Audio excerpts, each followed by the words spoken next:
Sports have the power to inspire us, bore us, or demoralize us, depending on the game. We've all experienced a last-minute score that gets an entire stadium on its feet, or a phenomenal save that keeps your team in the game. But sometimes these emotional moments transcend the sport itself and earn their place in the fabric of pop culture. Today, we're counting down the top 10 greatest moments in sports history. Tracy McGrady entered the NBA straight out of high school and was selected as the 9th overall pick by the Toronto Raptors in the 1997 NBA Draft. Beginning his career as a low-minute player, he gradually improved his role with the team. In 2000, he left the Raptors for the Orlando Magic, where he became one of the league's most prolific scorers and a candidate for the NBA MVP award. The latter years of his career were plagued by injuries, and he was forced to retire early. But for one night in 2004, McGrady was the talk of the league. McGrady's team, the Houston Rockets, were down by 8 points to the San Antonio Spurs with 30 seconds left on the clock. Tracy McGrady was racing down the court with the ball, his eyes focused squarely on the basket and the fate of the game in his hands. There was no way he was going to settle for a tie. McGrady was thinking about making a game-winning three-pointer the whole time. "I wanted to take my chances," McGrady said. "At that point, I felt anything I threw up was going to go in. The rim felt really big." So McGrady let fly with a running three-point shot with 1.7 seconds left, capping a one-man rally in the final minute to send the Houston Rockets to an improbable 81-80 win over San Antonio on Thursday night. McGrady scored 13 points in the final 35 seconds, including 4 difficult threes, to finish with 33 points, 8 rebounds, and 5 steals in a terrific clutch performance. "It was unbelievable," said Spurs coach Greg Popovich. The sleepy-eyed 25-year-old All-Star put on a virtuoso finish that rivaled any of the top last-second efforts in the league record books. The improbable win cemented McGrady as a key clutch player and earned him the number 10 spot on our countdown of the greatest moments in sports history.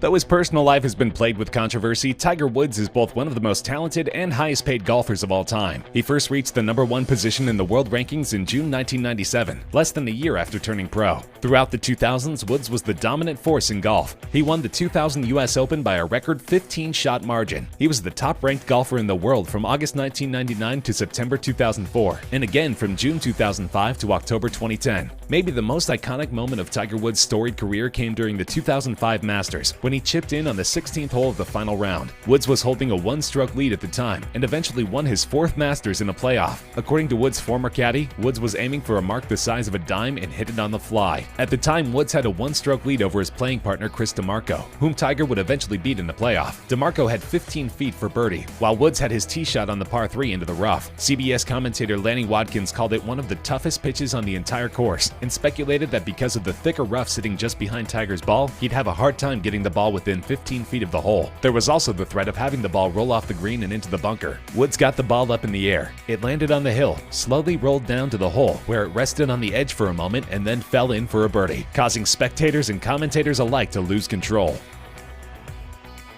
LeBron James is without question one of the greatest basketball players in history. James' NBA accomplishments are extensive and include 4 NBA Most Valuable Player awards, 3 NBA Finals MVP awards, 2 Olympic gold medals, 3 All-Star Game MVP awards, and an NBA scoring title. He is the all-time NBA playoff scoring leader and has amassed 14 NBA All-Star Game appearances. But James and the Cleveland Cavaliers, whom he spent most of his professional career with, were not always champions. In fact, Cleveland had not won a championship in any sport until 2016, when James led the team to an unthinkable victory against the Golden State Warriors after coming back from a 3-1 deficit in the series. The Cavaliers became the first team in NBA history to come back from a 3-1 series deficit to win the NBA Finals. They became the first NBA champion to clinch all their playoff series on the road since the 1999 San Antonio Spurs, as well as the first road team to win a Finals Game 7 since the 1978 Washington Bullets. The Cavaliers won their first championship in franchise history, ending a nearly 52-year pro sports championship drought for the city of Cleveland. LeBron James was named the unanimous Finals MVP, becoming only the 5th player in NBA history to earn the award 3 times or more. He was also the overall leader in points, rebounds, assists, steals, and blocks during the series, a feat that had never been accomplished in an NBA playoff series. Tyronn Lue became the 14th coach to win an NBA championship as a head coach and a player. After 13 years, James had finally brought a championship to the city of Cleveland. That earned him the number 8 spot on our countdown.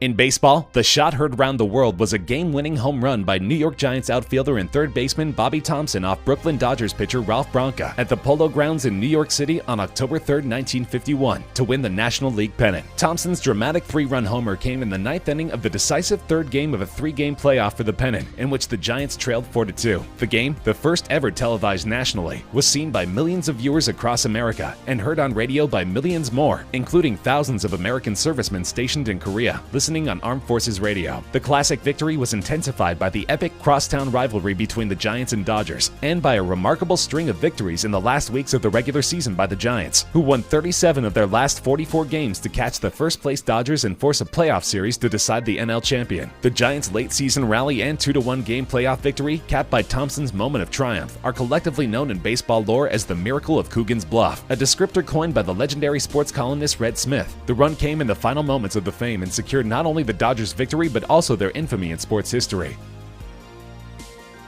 Argentina's World Cup quarterfinal against England and Mexico in 1986 became one of the most famous games in football history thanks to one man, Maradona. He is arguably one of the most talented players ever to grace the game, but one match in particular guaranteed his seat in the football pantheon. There have been few games in World Cup and indeed football history that have left more a lasting impact on the sport than Argentina's victory over England in the 1986 quarterfinals in Mexico City. The match was taken over by the greatest player on the planet at the time, Argentina's captain Diego Maradona. But while Maradona's second goal of the game encapsulated his brilliance perhaps better than any other he scored in his career, his first was an equally perfect example of his ability to create controversy and divide opinion. We're talking, of course, about the hand of God, as Maradona dubbed the opening goal himself, after punching an aerial ball past England goalkeeper Peter Shilton. It was and still is the most astonishing moment in the rivalry between England and Argentina that continues to this day. Maradona was 25 years old and entering the prime of his career when the 1986 World Cup came around. He had broken the world transfer record for the second time by joining Napoli from Barcelona for £6.9 million in 1984. The infamous point came when Maradona skipped past Glenn Hoddle and then squeezed in between two more England players before sliding a pass out to Valdano and making his way into the box. The ball skipped up on Valdano's foot and Hodge wildly hooked it into his own penalty area, where Maradona rose and punched the ball past the onrushing Shilton. The handball could easily have earned Maradona a red card, but instead it won Argentina the game.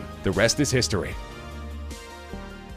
The date was June 14th of 1998. The setting was Game 6 of the NBA Finals in Utah. The shot was a 17-footer with 5.2 seconds left to give the Bulls an 87-86 lead. The moment was the storybook ending so many Chicago Bulls fans wanted for the greatest of all time. A game-winning shot that gave MJ 45 points and the Bulls a second three-peat and their sixth NBA championship in the 90s. The play went as follows. With the Jazz leading 86-85 with 18.9 seconds to play, Michael Jordan steals the ball from Karl Malone in the post. Jordan then dribbles down court and uses a crossover dribble and a slight shove of Byron Russell to nail a 20-foot jumper for an 87-86 lead with 5.2 seconds left to play. That jumper ended up being the game winner as the Bulls clinched their third straight title in what at the time was Jordan's final shot. He would later come out of retirement and play for the Washington Wizards from 2001 to 2003. One of the iconic sequences and shots in the illustrious career of Jordan. Not even his stint with the Wizards has overshadowed those final seconds against the Jazz. More than just a shot that ended a dynasty in Chicago, it signaled the end of an era for one of the greatest players in the NBA. It was a nondescript friendly match, trundling along without excitement or incident in front of a miserable Wembley crowd of just over 20,000. England was trying to work forward from the crushing disappointment of not making the 1994 World Cup, and were failing to break down their resolute Colombian opponents. Then out of nowhere came an amazing moment of breathtaking audacity destined to be imitated in school playgrounds, at parks, and replayed on YouTube for years to come. Jamie Redknapp attempted to launch a cross into the Colombian box, but the trajectory was askew, and instead it sailed toward the fuzzy-haired and eccentric figure of René Higuita in the Colombian net, and it was the simplest thing in the world for Higuita to reach out and catch the ball and restart the game. That, however, was not his style. Instead, Higuita dived forward, and with his back arched like a scorpion's tail pre-sting, flicked up both of his heels with perfect timing to clear the ball. Wembley gasped, and millions watching on had a new hero. 2 decades on, and Higuita is still a household name, forever known as the man who invented soccer's scorpion kick. The game fizzled out to a wholly predictable 0-0 draw, yet it would remain in posterity for Higuita's antics. On October 30th, 1974, Muhammad Ali and George Foreman, two of the most powerful boxers in the history of the sport, squared up for the Rumble in the Jungle bout in the city of Kinshasa, in the country now called the Democratic Republic of Congo. At the time, Foreman was considered one of the hardest punchers in the sport, having already knocked out Joe Frazier and Ken Norton, both of whom had given Ali 4 tough battles and won 2 of them. Ali was at the time 32 years old, and had been banned from the sport for 3 years during his prime, and stripped of his boxing title due to his refusal to be drafted to Vietnam. His years out of the game had meant he had lost the speed speed and reflexes he had shown in his 20s, and few involved in the sport gave the former champion a chance of winning contest. Ali during the fight devised a method which would later become known as the rope-a-dope, where he retreated to the ropes and let Foreman strike at will while covering up, deflecting, and counterpunching. Midway through the fight, a frustrated Foreman had worn himself out in the Kinshasa heat, throwing punches that didn't land squarely or were blocked by Ali. Ali countered more frequently, and in the 8th round used a combination of right crosses to floor an exhausted Foreman to regain the title by knockout. Few thought he could do this, but Muhammad Ali was special, says the Telegraph's boxing correspondent Gareth Davies. This was one of those moments that demonstrated why Muhammad Ali was a game changer, and of course he went on to become a great legend. It was legendary enough to secure the number 3 spot on our countdown. The catch refers to the winning touchdown reception in the 1981 Super Bowl, played between the Dallas Cowboys and San Francisco 49ers in San Francisco on January 10, 1982. With 58 seconds left in the game and the 49ers facing 3rd and 3, San Francisco wide receiver Dwight Clark made a leaping grab in the back of the end zone to complete a 6-yard touchdown pass from quarterback Joe Montana, enabling the 49ers to defeat the Cowboys 28-27. The catch is widely regarded as one of the most memorable events in NFL history. It came at the end of a 14-play, 83-yard drive engineered by Montana. The game represented the end of the Cowboys' domination in the NFC since the conference's inception in 1970, and the beginning of the 49ers' rise as an NFL dynasty in the 1980s. The game was a watershed in the historic fortunes of both the 49ers and the Cowboys. The 49ers began the 1970s winning 3 consecutive NFC West titles, but spent the remainder of the decade as a losing team. San Francisco went on to win 4 Super Bowls in the 1980s, and made the playoffs 8 out of the next 10 seasons, making the 49ers a dynasty. 49ers quarterback Joe Montana went on to gain a reputation as a clutch performer. The catch remains one of the most iconic moments in sports history, making it number 2 on our countdown.